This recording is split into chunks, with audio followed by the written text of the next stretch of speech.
My next guest has been called Hollywood's $1 Million Man for his work on the silver screen. But we know him in many different ways. And I want to show you one of the ways we're getting to know him these days. This is a clip from his new video with Shabba Ranks. It's called I Was a King. Let's take a look, Sandy. Eddie Murphy!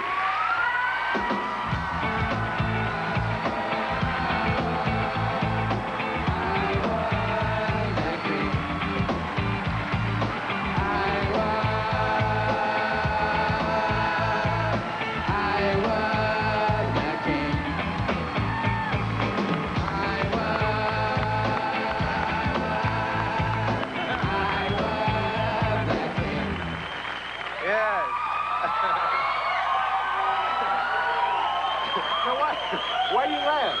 That was very nice to have him sing that quick. Yeah. You didn't think nobody heard it yet, and have him come out and sing it. That was very nice. Yes. That was on it too. Sound better than me. People sitting out there going, they should have cut that. How are people responding, man? Because they came to know you as this comic from SNL, and now you... I'm still Ed. I'm still funny Ed. I just do other things too. What kind of response have you got from people on the video and the music, the new stuff? What kind of response have I gotten from people? The album's not out yet. I know, but in this town, like we saw a premiere, and on radio shows, they've been talking about it. I figure people would come to you and say, yeah, people have been acting, you know, positive about it. I'm excited about it because it's so different. It's so different from the old stuff. I think when people hear my name and think music, they think stuff like party all the time, you know, the aerobics music, you know. My girl wants to party all the time, party all the time. You know, so this is so far from that, you know, and people dig it. And this is only a piece of what my album is, because my whole album isn't like that. My album is a bunch of different things. This is, there are a few messages on the album, but I think this is the strongest message. What do you want to get across to people? The strongest message on my album is about love. This is just something that I wanted to say. It's just a song that I wrote. Why you make me look wrong, man? No, I'm not trying to make you look wrong. That was the strongest, because my album is about love. My whole the name of the album is Love's All Right, and the whole album is about love and positivity. And last time I was here, I talked about this song, Yeah, that we did that has everybody singing on it, from Michael to Julio Iglesias singing on it. And we're just saying yeah, and it's like a positivity mantra. And that's what my album is about, just positivity. Yeah. But we should talk about I Was a King, because I think the message there is real important. Yes. Okay. I agree. So I will let you discuss that. It's a very... Because for those... I think the song is self-explanatory. I know some people were tripping.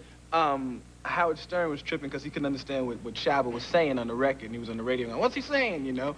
And I think that's kind of cool, you know, that you can have a record out and a brother's saying something, and you see, like, 12,000 black people jumping up and down, so you know he's saying something, right? Mm-hmm. And white people going, what are they saying? What is this? Rise up. What is this? You know?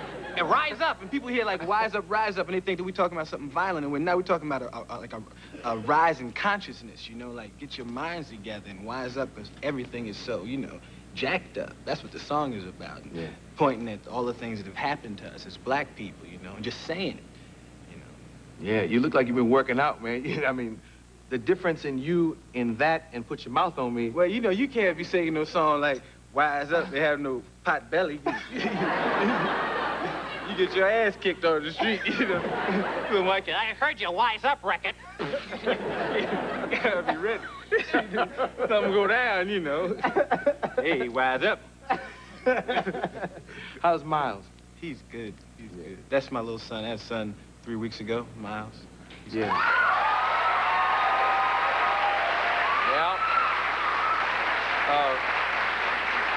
Somebody wrote that the baby was named after Miles Davis. Is that true? The baby's name is just Miles, in some kind of way. When Miles passed away, and people knew that I knew Miles, and I was a fan of Miles, and I named my son Miles, and you know how Hollywood is. Oh, that's the baby's because it's his friend. And then they started putting that in papers, but I mean, it's cool to be associated with him, but I thought that was a cool name, Miles. Yeah. How is Bria, your daughter, responding to the new baby in the house? She loves it. He's like a little doll baby to her. You know, she helps to feed him. She likes to...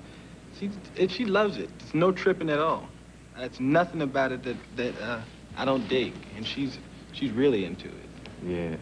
Now, when you go do stand-up, because I know you plan on doing that soon, will your material change and include being a father? You know, my son, mine. Nah, not like that. You know, I won't be on that tip. You know, probably, you know, the things that you go through in your life, they come out on the stage, you know. I don't think I'll ever be, you know, going, so then Bria came in the room. You know, I won't be there. You know. She's just crawling on the floor, Jack. I have my own thing, you know. There's things, you know, I got a different crib, you know. Yeah. different kind of vibe at Bubble Hill. You know what you never talked about at Bubble Hill? He has a room, and there's an interesting story behind it, but he has a room. Wait, not that Which room. room? Not that room. Okay. He has a room. He has a room with nothing but beverages in it. I mean, a room the size of my bedroom. Oh, well, no, you know why that is? I know. When we was kids, it was like a big deal to get soda after you had dinner. Like, that soda was like dessert. You know, so the only way you can get soda was to eat, and we would get a 12-ounce can of soda, have to split it 3 ways, right? And so when I got older, I could afford soda. Now I just have a room of soda. I just go in there. That's a funny story. In defiance of my parents. I was looking for some paper towels one time, and I walked into this big-ass room with Pepsi and all kind of stuff in it, and I said, that's Eddie Murphy.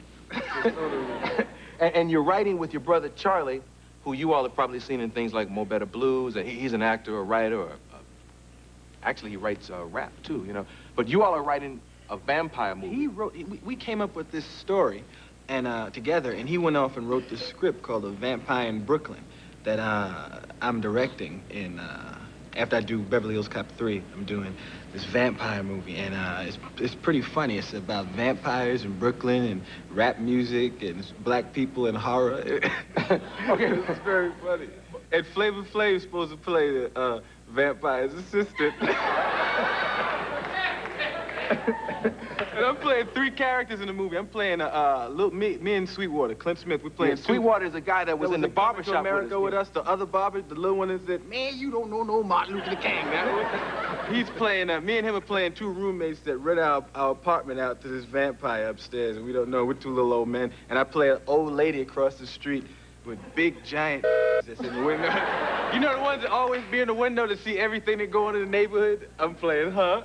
And I'm playing a 4 characters. I'm playing a little Jewish man. I'm playing a Korean guy in a store. All in makeup. I'll never be on the camera as me, and I'm dressed like, you know, it's like my brother's movie. My brothers are starring in it. They're playing these cops that are after the vampires. It's going to be very funny and very hip, and you're going to bug out. You're going to bug out. Oh, and go with Cameron. Go see Distinguished Gentlemen. It's a very funny movie. We said I haven't even mentioned it yet. Well, we have another segment. Oh, I'm sorry. I thought we was going to go out, and I ain't even mentioned my stuff, you know.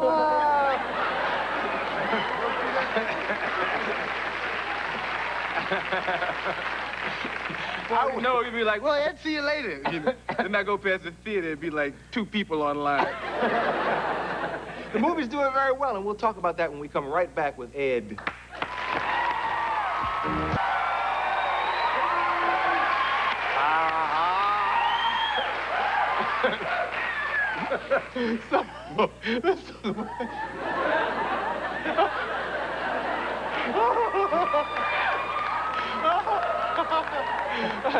He has a movie out where you can see him do a lot of that.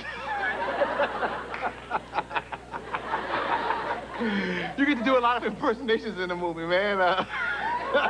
This is the next level of comedy, where you don't speak. You just send out funny thoughts.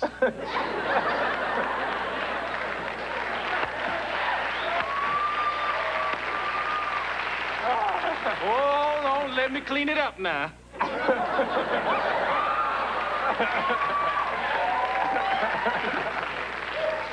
Comics sitting home going, now that sucks. You're just sitting there staring at the camera. I got bits.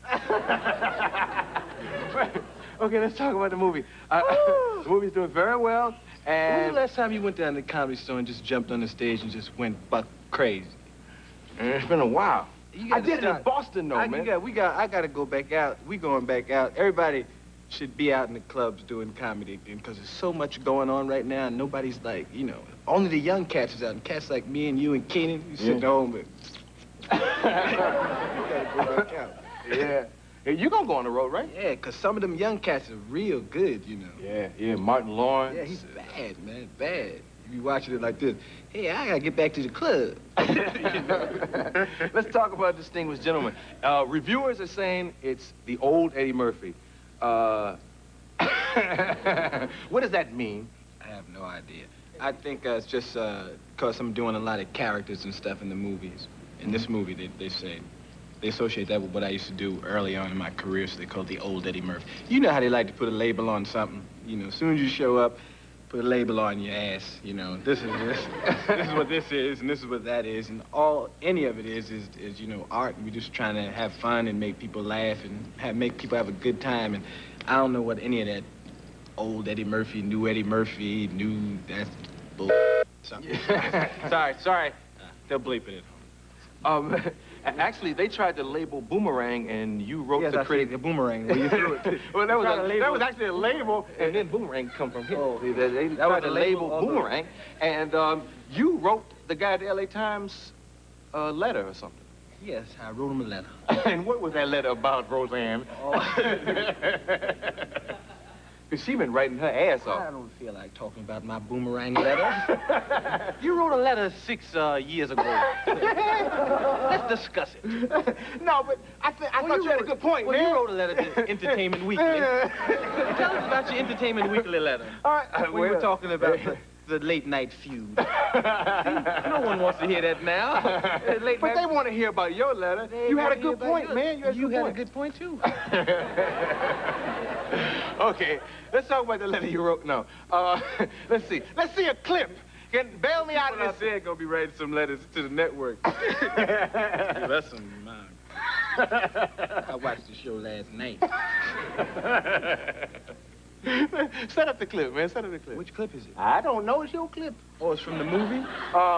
No, it's from Boomerang. Okay, I know it was a movie, if it was a movie or a video, because I've so many videos I've shot, and in the can, you might roll another one of those. Oh, yeah, because you know what I did have? I had Desdemona. You do have Desdemona? Yeah, but you I can't show that yet, because Gerald Busby or Motown will bug out. Don't show anyone Desdemona yet. That's another song. That's a whole different... Y'all ain't ready to see Desdemona. If y'all saw Desdemona, everybody run out the room. Everybody's crazy! You have to be eased into Desdemona. So it's from the movie? Yes. So you're going to show the clip when You're talking to the lady. Okay, I have to go by this dead congressman's house, right?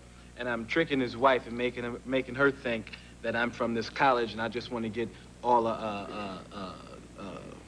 paraphernalia that they use for campaigning. I want to get that to set up an archive for her husband. I'm in character, and it's damned witty, and roll it, Sandy.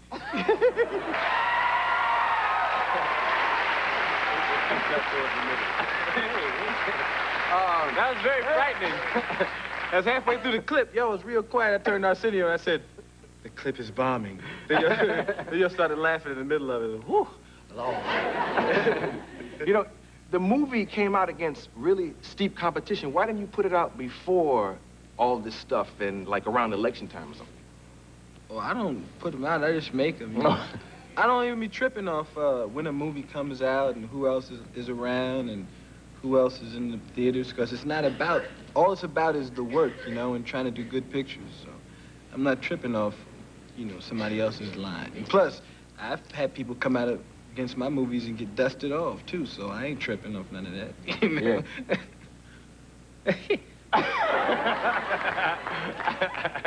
We was tripping on y'all. Y'all a real quiet crowd. No, not now. Y'all know how to do the show business thing, because when the camera's on, y'all real lively, but between shots, when y'all be on commercial, they be sitting there like this, y'all. That's what...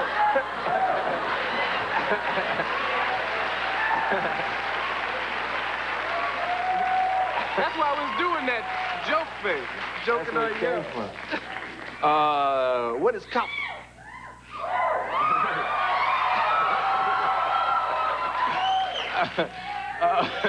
What is Cop 3 gonna be about? It's It's just. Oh, please.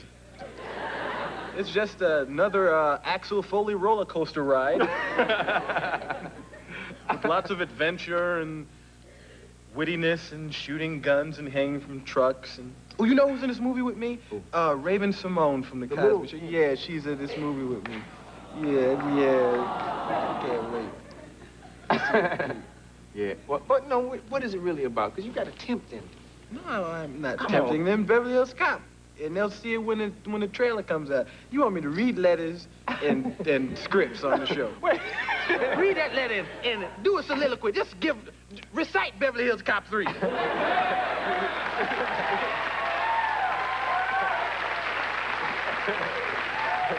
Entertain the audience at my expense. Okay, I'll recite it if you whistle Axel's theme.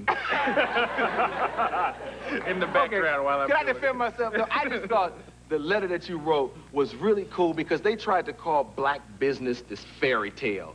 And I thought your response to him was really important. And that's the only reason I asked it.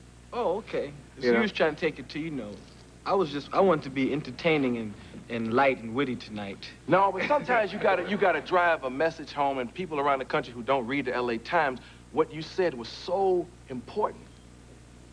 Well, the people that were in town that read it in the LA Times. And they'll tell their friends, and they'll say, I heard he said in the LA Times something very important. I don't want to be on the show going, last year I wrote a very important article in the Times, and I think it should be stressed again and again. I know I'm supposed to be a comedian, but I'm gonna stress some things. No, because things are changing. Love's all right. Yeah, man. Ooh, now could you tell he was from Cleveland just now? He said, came out, didn't it? You can't hold it in. You can take a guy to Take a guy to Cleveland, but sooner or later he gonna say, Oh, boy. So I guess this one's over. Who's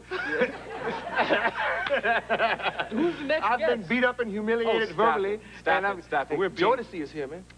Oh, how y'all doing, man? What's up, y'all?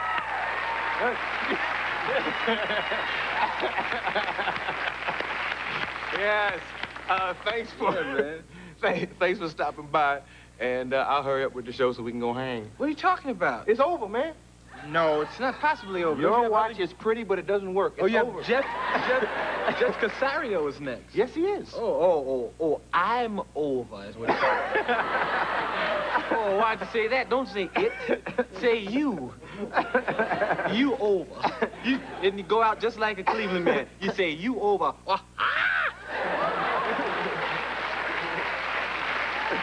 The distinguished gentleman currently playing nationwide. Congrats on it, man. Yeah, man. Eddie Murphy.